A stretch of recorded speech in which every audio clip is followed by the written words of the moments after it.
भाषेला अभिजात भाषेचा दर्जा मिळालेला आहे आणि या अभिजात भाषेचा दर्जा मिळाल्याचे देण्याचे अनेक फायदे देखील आहेत। भाषा संवर्धनासाठी त्याचा फायदा होऊ शकतो। मराठीच्या बोलींचा अभ्यास, संशोधन, साहित्य संग्रह करणं देखील हा एक महत्त्वाचा फायदा मराठी भाषेला अभिजात भाषेचा दर्जा मिळाल्यामुळे आहे। तसंच अनेक विद्यापीठांमध्ये देखील मराठी शिकवण्याची सोय यामुळे उपलब्ध होऊ शकते।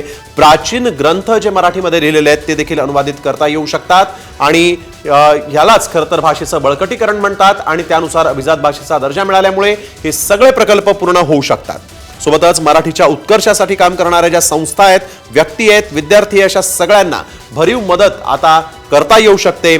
मराठी भाषेला अभिजात भाषेचा दर्जा मिळालेला आहे। गेल्या अनेक दशकांची ही मागणी आज मात्र पूर्ण झालेली आहे। अर्थातच निवडणुकीच्या तोंडावर हा मोठा निर्णय केंद्र सरकारने घेतला, त्यामुळे विधानसभा निवडणुकीमध्ये मराठी जन काय नेमका निर्णय घेतात हे देखील पाहणं तितकंच महत्त्वाचं आहे। कारण 11 कोटी महाराष्ट्राची मराठी जनता आज मात्र आनंदी आहे, कारण गेल्या अनेक वर्षांची ही मागणी पूर्ण झाली आहे। मराठी भाषेला अभिजात भाषेचा दर्जा देण्यात आलेला आहे। सगळ्यात महत्त्वाचा निकष होता की भाषा प्राचीन असावी आणि अर्थातच आपल्याला माहिती आपली मायबोली मराठी किती प्राचीन आहे। ज्या भाषेला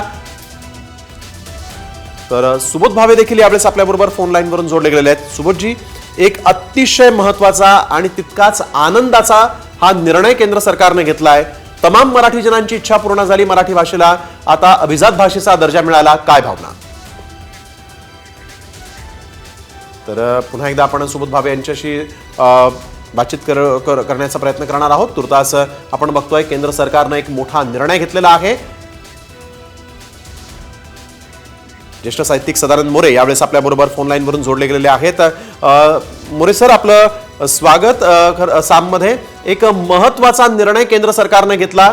गेल्या अनेक दशकांपासूनची जी मराठी जनांची मागणी होती ती पूर्ण झाली, काय भावना? सरकारचा निर्णय चांगला आहे। आता सरकारचं त्याबाबत आभारही मानले पाहिजे आणि अभिनंदनही केलं पाहिजे। निर्णय घ्यायला थोडा उशीर झाला, पण देर से आहे दुरुस्त आहे असं आपल्याकडे म्हण आहे।